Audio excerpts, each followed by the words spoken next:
Her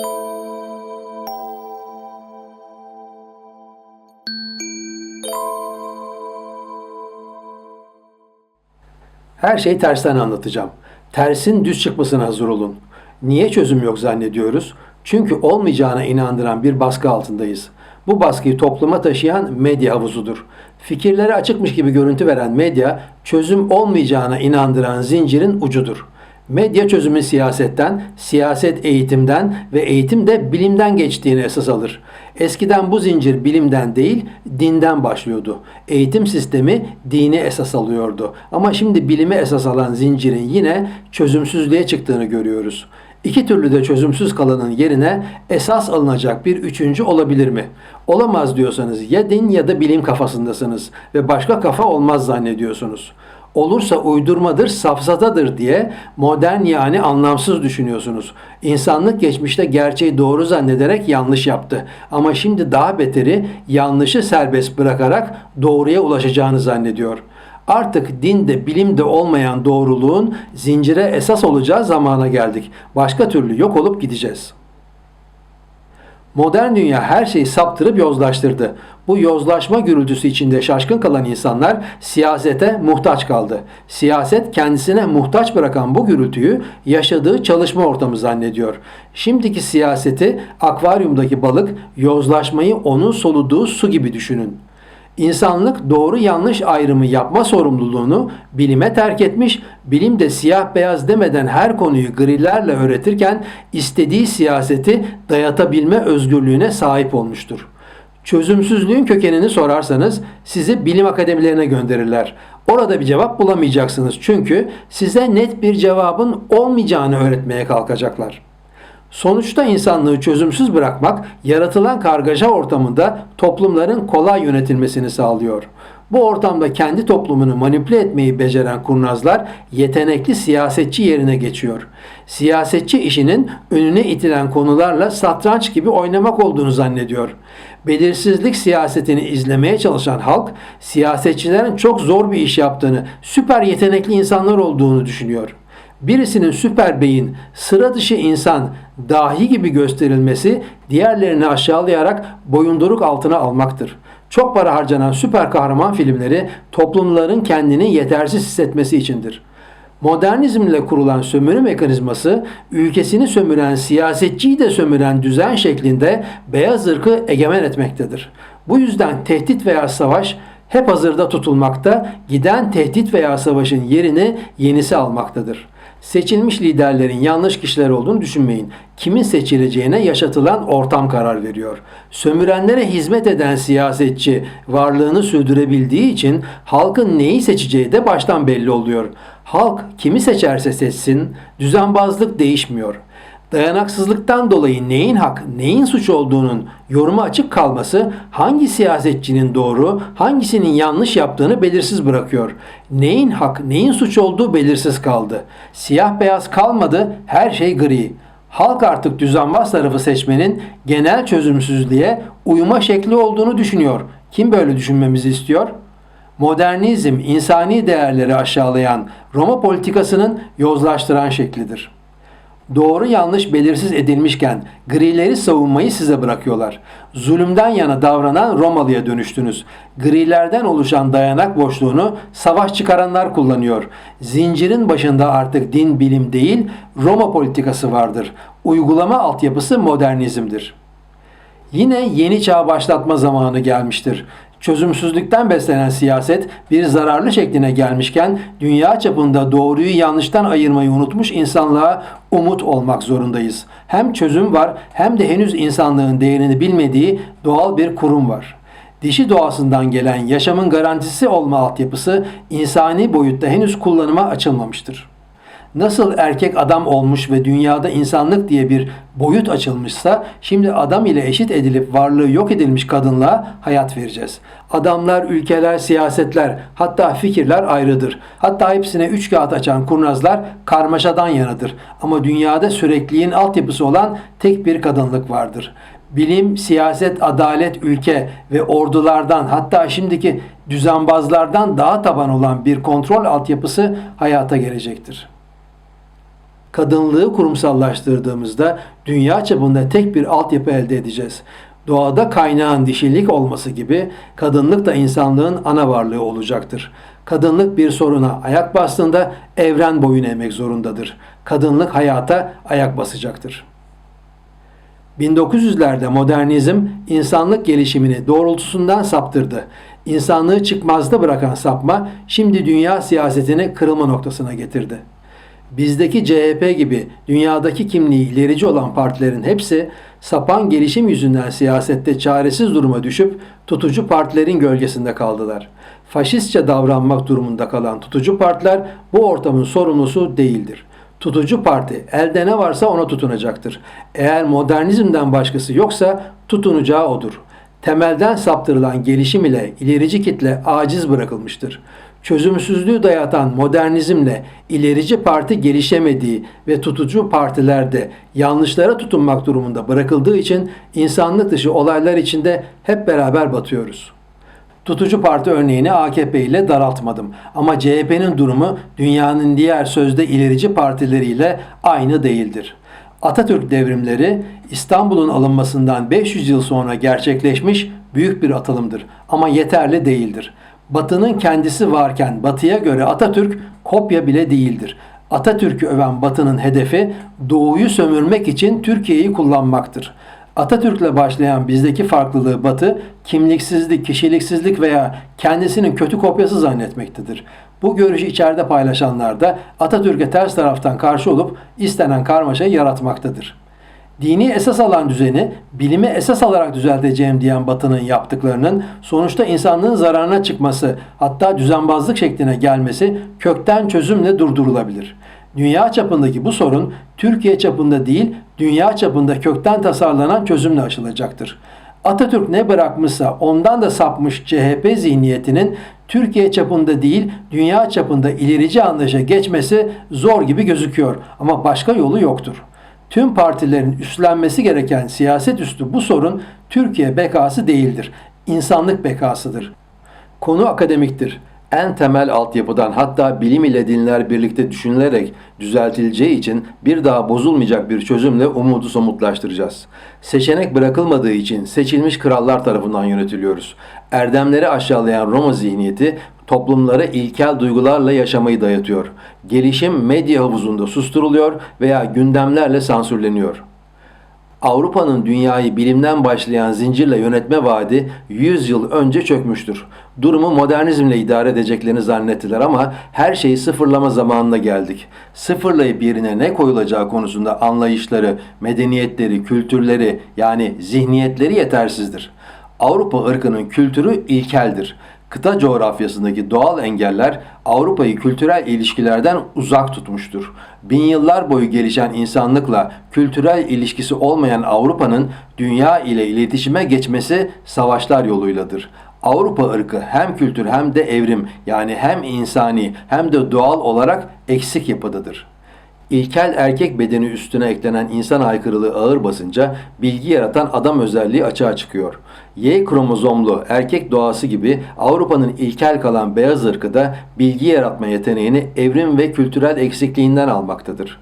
Siyah ve sarı ırklara kıyasla beyaz ten ve renkli göz gibi belirtiler evrimin eksik kaldığını gösterir. Rönesans'ı başlatan beyaz ırkın doğal eksiklik üstüne insan özelliğinin ağır basma yapısı kıta boyutunda bir sonuçtur. Bilgi yaratan adam ile benzerlik boyut farkıyla açıklanacak kadar basittir. Rönesans'ı bir soyluluk nişanı gibi göstererek binlerce yıllık insanlık geçmişini aşağılayan kibir, sürüdeki dişileri isteyen erkek davranışı gibi ilkeldir. İnsanlıkla iletişimi, savaşlarla kurmayı bilen Avrupa, diğer kültürlerle uyum ve birliktelik kuramamıştır. Bir yanda bilgi gelişimi yaratırken diğer yanda hem evrim hem de kültürel olarak ilkel kalmış Avrupa'nın davranış bozukluğu göz ardı edilmemelidir. Avrupa gibi adamlardaki insani altyapı ortaya çıkınca asıl tanımlanacak olan kadınlık gibi köklü kültürlerin taban olma değeridir.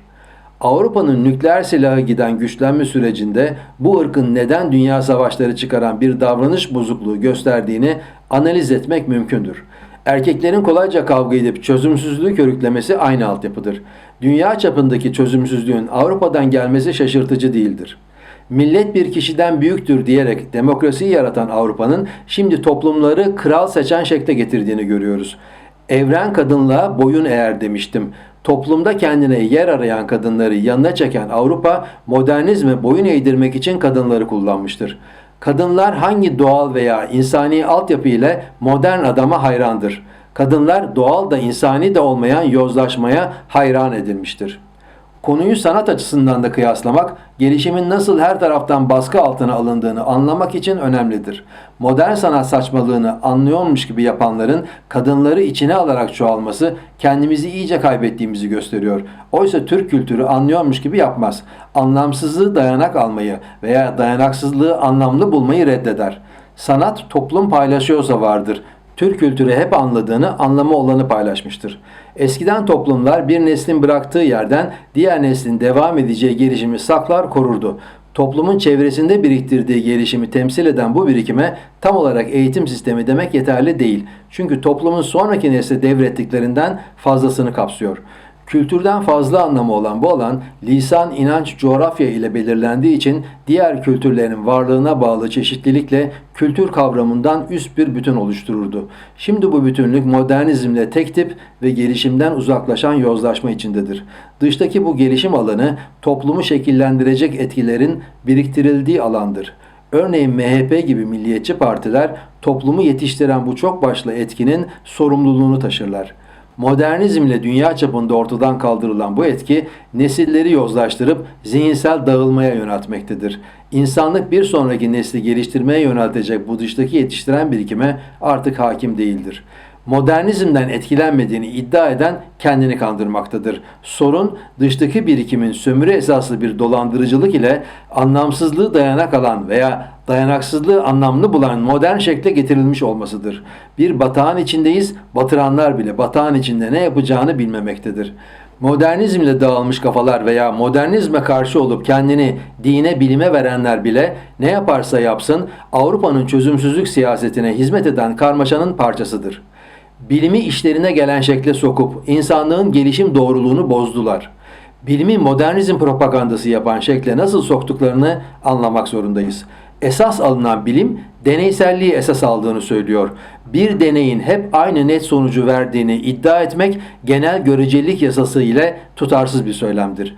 Göreceli yapısı yasa ile sabitlenmiş deney sonuçlarına insanın hangi altyapıdan doğrulukla baktığının bilinmesi, göreceli sonuçlardan nasıl net kararlar yaratabildiğinin anlaşılması bilimin esas aldığı dayanak olmalıdır. Nedensellik, merak, deney, gözlem, düşünce, metot, disiplin kelimeleri çıkış kaynağını bulmalı ve önce kendini bilmelidir. Kendini bilmek, geneli göreceli gerçekte yaşarken nasıl netlikle doğru anlaştığını ayırt etmektir. Örnek olarak zamanın kendisi veya zamana bağlı hız olgusu evrenin her yerinde aynı değildir. Çünkü görecelidir. Uydulardaki hassas saatler uzayda doğru çalışsın diye dünyada hatalı ayarlanır, uzaya çıkınca düzgün çalışması sağlanır. Bilim deneylerini zaman dışında yapma olanağına sahip değildir. E = mc² formülündeki c kare ışık hızının karesidir. Zaman olgusunun rakamsal karşılığıdır. Uydu saatleri sayesinde zamanın ve bağlı olarak ışık hızının sabit olmadığını anladığımız evrende E = mc² hesaplamasının her deneyde farklı sonuç vereceğini bilmek basit bir göstergedir. Net olan bilgidir ama bilimin deneysellikle göz boyaması çözümsüzlüğü akademilere şırınga etme yoludur. Geneli göreceli evrende deneylerin aynı sonucu vermesinin mümkün olmadığı 1000 defa düşünülmüş olmalıdır. Pratik olmayı bilginin önüne geçiren Russell sözde paradoksu ile matematikten başlayarak ilkeleri göz ardı ettiren kurnazlığın nasıl yapıldığını Somut Umut kitabında bulabilirsiniz. İnsanlığa egemen olmak için bilimden sanata anlamsızlığın nasıl dayatıldığını duyuracağız. Biz Tanrı gibi ortalıkta gözükmeyen ama net bilgiyle doğru anlaşan tekil bir varlığız. Ben dediğimiz varlık göreceli gerçek mi yoksa doğruluk taşıyan bu tekil varlık mı diye karar verme aşamasına gelirsek sonuç seçeneksizdir. Gerçeğin geneline aykırı tekil bir varlık olduğumuz bilim yasasıyla kanıtlanıyor. Diğer tarafta Tanrı da bu aykırılıktan dolayı bizimle başlattığı din denen iletişimi anlamı açık olan aykırılığımız görüldüğü için sonunda kapatıyor. İnsan olmanın ayrıcalığını anlamak için bireysel, bilimsel ve dini olarak veri sahibiyiz. Ama bu yaklaşımlar gerçeği temel almaktır. Başta tersten anlatacağım demiştim. Anlaşmayı sağlayan anlamımız tek temel dayanağımızdır. Bu aykırı tekil kaynaktan gerçeğe aynılıkla bakıyoruz. Bilim kendini tanımlamak için bir aynılık arıyorsa aradığı buradadır. Bu yöndeki bilerek anlamak yerine düşüncemizin asıl yönü olan anlayarak bilme yönünü kullanmaya başlayacağız. Bir önceki videoda gerçek tarafına ait iman gibi tanrısal tanımları bozmamaya özen gösterdik. Çünkü gerçek kadar gerçeğe ait altyapıları işlevsel olarak kullanmak için veriden elde edilen bilgi düzenini bozmamalıyız. Kendimizi buradaki ben varlığı zannedersek Tanrı'ya inanıyoruz. Fakat gerçeği doğru anladığımız burayı dayanak yaparsak kendi tekil varlığımıza bakarak Tanrı'yı doğrudan biliyoruz. Anlayarak bilmek ne işe yarayacak? Dini esas alan zincir yerine bilime esas alan zincir yapısıyla varılan başarısızlık, eline geçirdiği gücü kaybetmek istemeyen beyaz ırkı düzenbazlıkla beceriksizliğini örtmeye etmiştir. Atatürk sonrası anlayışı, kimliksiz, kişiliksiz kötü Avrupa kopyası görüyorlar ya, insan olmanın mutlak kimliğini bizden görecekler. Bilim ile dinleri birlikte açıklayabilen bu anlayış tanınmıyor. Aksine ayırıp araya laiklik sokuyorlar. Zaten anlamı ayrı olanları ayıran bir asılsız olgu yaratmak, sonra asılsızlığı kullanan kurnazları üretmektedir. Tarihte anlamı dayanak alarak medeniyet yaratan zihniyetimizin farklılığı bilinmelidir. Tasavvuf inancı anlamdan alıyordu. Şimdi anlam dayanağı ile bilmeye başlayacağız. Olan ile yaratılan kavramlarının farkları yol gösteriyor. Yaratmak için önce kullanılacak malzemenin olması gereklidir. Olan ile yaratılan kavramlarının ayrı bilinmemesinin sebebi oldurmayı anlayamadığımız içindir. Yaratmanın ne olduğunu biliyoruz. Çünkü evrende bulunmayan net bilgiyi yaratan varlık biziz. Fakat oldurmak yaratmanın öncesidir. Oldurma kavramı ile yaratma öncesine, anlamların olma aşamasına bakmaya başladık. Gerçeği yaratmak için önce olanların olması, sonra olanlardan evreni yaratmak seçeneksizdir. Bizim tekil anlamımız gerçek yaratılırken olmadı. Çünkü iki doğrunun yan yana olması doğru olgusunu doğru anlamdan çıkarır, göreceli yapar. Yaratılışı sorgulamıyoruz. Anlayışımızı doğruluktan başlatarak doğru anlamı takip edeceğiz. Olduran için Allah ve yaratan için Tanrı diye söz etmek gerekiyor ama bu konunun düşünce lisanını yaratmalıyız. Bu yüzden dini ve inanç tabanlı tanımlar yerine bizi anlama ulaştıracak kelimeler kullanmalıyız. Allah ile Tanrı kavramlarını farklı anlamamız gerektiğini önce olduran yaratan kavramlarının farkıyla sonra bizim de bir yaratıcı olduğumuz ile olduran ile doğrudan ilişkilendirerek kavruyoruz. Bizden başka her şeyin genel görecelilikle tanımlı olduğunu Tanrı kavramıyla da sınayabiliyoruz. Tanrısal kaynakların konuları hep göreceli yorumladığı, anlatımın hiç net olmadığı görülmektedir. İnanılmak durumunda kalan dinlerin insan yaratımı olan bilgi gibi net bir anlatım içermediği açıktır. Göreceli ama bir gerçek var. Dinler toplu olarak aynı yaratıcının göreceli yapısını hep birlikte temsil etmektedir. Geneli göreceli bu durumu net ve anlaşılır şekle getirebilecek tek varlık biziz. Din ve inanç kapsamı dışında kendi açıklamamızın peşindeyiz ve bunu anlam kökeninden başlatmayı olan ve yaratılan anlam farkıyla yapıyoruz. Bizim doğru olmamız bizden başka doğru olmamasını zorunlu kılar. Biz Tanrı'nın da oldurandan doğru olması gerektiğini ayırt edecek doğruluğa olduran Allah'tan sonra olarak sahibiz. Aykırı yaratıcılığımız için geneli ve yaratıcısı göreceli gerçekte doğruluğumuzun oldurandan olduğunu seçeneksiz anlamalıyız. Eğer doğruluk anlamını izleyerek gerçeğin yaratılmasına ve Tanrı ile tanışan insan varlığına düz çıkacak dediğim tersten gelirsek, tanrısal söylemlerin göreceli anlam içermesini doğru yorumlama olanağımız ortaya çıkacaktır. Göreceli gerçeği net tanımlara ulaştırdığımız gibi dinleri de doğrulukla örtüşen net tanımlara ulaştırma olanağı vardır. Farkını bilimsel yasalarla görebildiğimiz anlam olgumuz nasıl tekil bir varlıksa, bunun karşılığında tekil olmayan göreceli bir varlığın gerçeği temsil ettiğini kendi tanımımızdan örnekleyerek doğru bilmemiz gereklidir.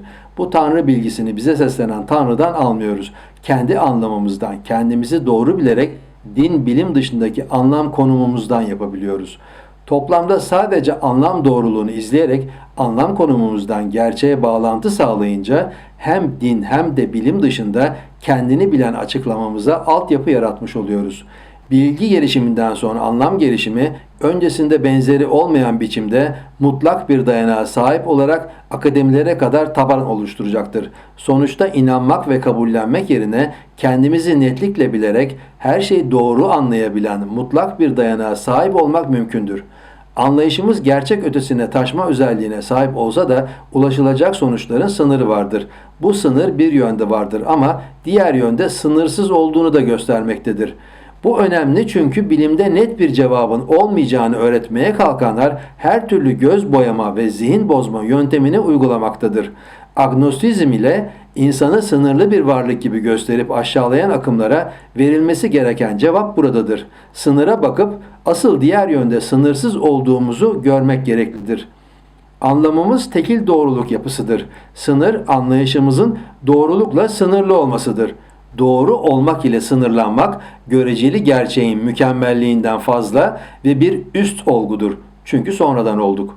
Doğru olmanın sınırlı olduğunu gösteren ise doğruluk olduranın bunu doğruluktan fazla anlam ile oldurabileceğidir. Doğruluktan fazla anlam taşıma lafını anlam sınırımıza toslayıp geri sekmek gibi canlandırın. Doğruluk oldurmak nasıl bir şeydir diye konu açmak mümkün değildir. Ancak doğru anlarız. Doğruluktan fazlasını anlama olanağımız olmamıştır. Böylece anlayış sınırımız ortaya çıktı. Sınırın diğer tarafında yaratılan ne varsa doğru anlaşılmaya açıktır. Artık başlangıç olan en yalın anlamların olmasını konuşabiliriz. Önce ayıran anlamın olması doğrudur. Önce sıfır olacak ki sonra içinde bir ayrı olabilsin. Önce yokluk olsun demiyorum, henüz çevresinde varlığı belirleyen yokluk gerçeği aşamasında değiliz. Şekil veya sayısal benzetmelerle anlamlardan söz ettiğim unutulmasın. Bu temsili kavram altyapısını kullanarak açıkladığım sıfır anlam ve bir anlam matematikle anladığımızdan fazla, hatta sonra bundan gerçek yaratılacak kadar gerçekten bile somut olan, yapısı doğru olan anlamlardır. Somut nedir sorusu çıkabilir. Bilgi ve net bilgiyle doğru anlamayı somut olarak bilmeyeceksek neye somut dememiz gerektiğine karar bile veremeyiz. Somut mu değil mi konusuna bile karar verdiğimiz anlam altyapısı hakkında ona da somut desek mi diye bir soru cümlesi kurmak tutarsızdır. Biz gerçek yaratılmadan önce olmadık. Olamazdık çünkü ilk önce bu doğru anlamların oluş biçimlerinin değişmesi gerekiyordu. Doğruluk değişince yeni doğruluk olmasına yer açılabilir. Gerçeğin yaratılmasından sonra oldurandan olan tekil doğruluk anlamı biziz. Kendi anlamımızı doğru yaşayan aşamaya gelince oluş anlamımızı yerine getirmiş olacağız. Evrenin yaratılması kadar bizim de bu denklemde yerimiz olduğunu ve bu yeri dolduracak anlama ulaşmanın zamanı geldiğini kavrayacağız. Varlığımız evren varlığına bağını geliştirmeye başlayacaktır. Olduranı bir olandan ayıran bu beyaz alan altyapı olarak iki ucu da bağlarken anlam olarak gerçekteki ikilik yapısına benziyor. Yanlış anlayıp bu sıfırı gerçekteki ikilik gibi iki ayrı altyapının birleşmesi yerine koymamalıyız. Bir olmadan önce bu alan iki ucu ayıran veya bağlayan anlamda değildir. Anlamı sıfır değil, sonsuzdur. Ancak bir olduktan sonra bu anlamı ikilik çağrıştıran sıfır ile anlamamız gerektiğini yoruma katabiliriz. Gerçeği temel alarak anlamaya çalışırsanız yaptığınız yorumlar yanlış çıkacaktır. Bu aşamada olanların en sade ve başlangıç anlamına bakıyoruz. Gerçek yaratılınca birin doğru anlamı dönüşerek değişecek, hem sıfır bölünecek hem de birin olan birliği bozulup parçalanacaktır. Sıfırın bölündüğünü görüyoruz. Matematik sıfır bölünmez diyor ki bilgi olarak doğru ama gerçeğin çemberi doğrudan yaratılan hatayı gösteriyor. Çember veya döngüye bakınca ayrılmış iç dış alan ile sıfırı bölen hata anlamına dikkat etmeliyiz. Artık göreceliğin nasıl yaratıldığını anlamaya başladık. Sıfır bölününce anlamı büyük olan sıfır, küçük olan birin içine giriyor. Büyük patlamayla birin yeni bir boyutu neden ortaya çıkardığı gözüküyor. Fakat büyük bir anlamı küçük bir anlamın içine soktuğumuz için büyük patlama olmuş demek yine gerçeği temel alan yanlış yorum olur. Evreni ortaya çıkaran sebebin sıfırı bölmek ile değil, doğru olanı bozan döngüyü yaratmak, kendine bağlanarak bir olanı ikili şekline dönüştürmek bilgisiyle belirlemeliyiz. Sonra büyük küçüğün içine girdiği için patladı gibi yorumları anlayışımıza katabiliriz. Bölünmüş sıfırın içte kalan anlamını büyüklük olgusu olarak evrende ters yaşıyoruz. Gece uzaya bakıp içinden çıkamadığımız gizemli sonsuzluğun sonlu, üstelik sonsuzluk gibi gelenin bölünmüş sıfırın içte kalmış merkez anlamı olduğunu bilmeye başlamak, gerçeği yorumlarken yaptığımız yanlışları düzeltmeyi sağlayacaktır. Sadece gerçeğin yapısını açıklamak değil, gerçeğin altyapısındaki boyut farkını ve öncesindeki olan anlamlara kadar bütünlüğe bakışımızı tamamlıyoruz. Uzay diye baktığımız gerçek, çemberin içte kalan ve anlamı büyüklük olan sıfırın etkisidir. Bu etkiyi gerçekte zaman ve kütle çekimi olarak tanıyoruz. Göreceli ama bir gerçek var demek, yani aslında ikilik ama bir gözüküyor söylemi, ikincinin bir yerde gizli kaldığını anlatıyor. Uzay diye bir büyüklük varsa, bunun diğer tarafı da var olmalı diye düşünmeliyiz. Gerçeğin üç boyutlu perdesi, iki tarafı da gösteren dördüncü boyutu algılamamızı engelliyor. Üçüncü boyuta sıkışan görüş, dördüncü boyutu yani üçüncü boyut öncesini biçimlendiremiyor. Oysa anlam mekaniği ile gerçeğe dışından bakınca üçüncü boyuttan önce dördüncü boyutu bilmemiz gerektiği ortaya çıkıyor. Fizikten başlamıyoruz. Tersine anlam mekaniği, kuantum mekaniği ve sonra fiziğe gelen sıralama içindeyiz.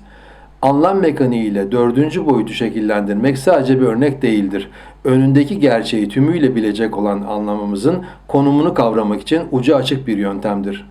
Anlam konumundan evrene böyle bakınca onu anlayışımızla boyutsuz görmüş oluyoruz. İlk olduğu doğru şekli çembere dönüşmüş, sıfır bölünmüş, büyük uzay içte kalmış, küçüklük büyüklüğü sarmış. Biri patlatarak parçalayan sıfır, doğru olduğu anlamına dönerken zaman veya yer çekimi diye tanıdığımız akışa sebep oluyor. Buradan fazlasını gördüğümüz evrenin içinde ise üç boyutlu olarak evrenin sadece yarısını, üstelik içi dışına çıkmış boyutta tersini yaşıyoruz. Anlamların oluşundan sonra bu şekle eksi dördüncü boyut, bu şekle ise dördüncü boyut dersek, gerçeğe uygun biçimde büyüklük dışarıda, küçüklük içeride üçüncü boyut öncesine gelmiş oluruz. Üçüncü boyut küçüklük tarafının görünmediği büyüklük kısmıdır. Eğer üç boyutlu gerçekte anlam konumunu görmeye kalkarsak önce görüşümüz dağılır, sonra maddenin arkasını görmeye çalışmak gibi bir çıkmazda kalırız. Atomlarda bulunan atom altı parçacıkları büyükten küçüğe dizersek iki ucu olan dördüncü boyuta benzerlik kurarız. Eğer bu sıralamaya döngü eklersek sıralama iç içe geçer ve dönünce önümüze geçen elektronlar nötron ve protonlara ulaşmamızı engellemeye başlar. Sıralama boyutunda iki tarafa da ulaşabiliyorken döngülü üçüncü boyutta nötron ve protonlara ulaşamadığımız bu örnek döngünün küçüklüğü gizlemesini temsil ediyor. Gerçeğin diğer yarısı olan küçüklüğün, büyüklüğün arkasına nasıl saklandığını bu benzetmeyle canlandırabiliriz. Bölünmüş sıfır özüne dönerken ayrım anlamını evreni temsil eden bu çemberi parçalara ayırarak gerçekleştirmektedir. Döngü olgusunu yaratan bir büyüklük anlamını içe almasıyla parçalanmıştır. Döngü parçalanmış ve her bir parçacık kendine ait döngüyle ayrılmıştır. Her parçacığa ait ayrı döngüyle küçüklük tarafını göremediğimiz üçüncü boyut birleşmesi ortaya çıkmıştır. Evrende her parçacık içinde kalan küçüklüğü döngüyle gizlemektedir. Sıfırın olduğu anlamına dönüşü içten dışa bir akıştır ama bu olayın gerçek içinde nasıl göründüğü bir akış gibi değildir. Evrende gözükmeyen bu boyutu görüntüye eklemeden canlandırmak mümkün olmayacak. Bu tek parçacık için görünen örnek, üçüncü boyutta uzayın her tarafından maddenin içine akan dağınıklıkta karmaşa içinde gerçekleşmektedir.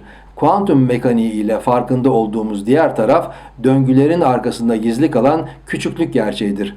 Anlam mekaniği ile ortaya çıkardığımız dördüncü boyutun yapısı bize fizik öncesi kuantum mekaniğini sadelikle gösteriyor. Gizemli sayılan deneylerle birlikte zaman, yer çekimi, karanlık madde, kara delik, karanlık enerji gibi olguları açıklamak mümkündür. İnsanların yanlış yaptığını anlayacağı ve insanlığın bir daha yönünden sapmayacağı doğruluk yöntemi artık vardır. Bilemeyiz derken sen de bilemezsin dayatması artık bitmiştir. Açıklamada dayanak alınan din değildir. Gerçekten çıkarılan bilim değildir. Her insana ait olan doğru anlam aykırılığı dayanağımızdır. İçinde birleşemez denilen din-bilim birlikteliği yer almaktadır. İnsanlıkta çöküşe sebep olan hastalığı teşhis etmek için önce tedavi edecek yönteme sahip çıkmalıyız. Hastalığın adı modernizmdir, ilacı anlam mekaniğidir. İnsanlık anlamının doğru oluşunu kullanmaya başlayacağız. Her şey anlaşılınca anlamsız tek şey modernizm kalacaktır.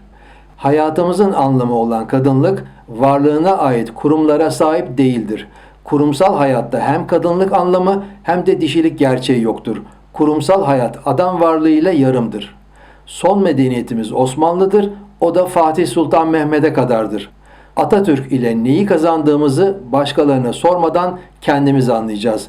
Anlam mekaniği bilerek anlamanın anlayarak bilmeyle buluşması ve engelleri aşmanın sınırsız yöntemidir. Bilerek anlayan bilim devam edecektir. Ama anlamından sapmaması için doğru yolu açık tutacak bir anlam sahibiyle buluşması hayatidir. Biz kadınlığa sahip olunca insanlık anlayarak bilen bir medeniyete tekrar sahip olacaktır. Medeniyetimizin dünyaya etkisi en son Rönesans'ı ortaya çıkardı. Bu sefer insanlığın oluş anlamını yaşamasına yol açacaktır.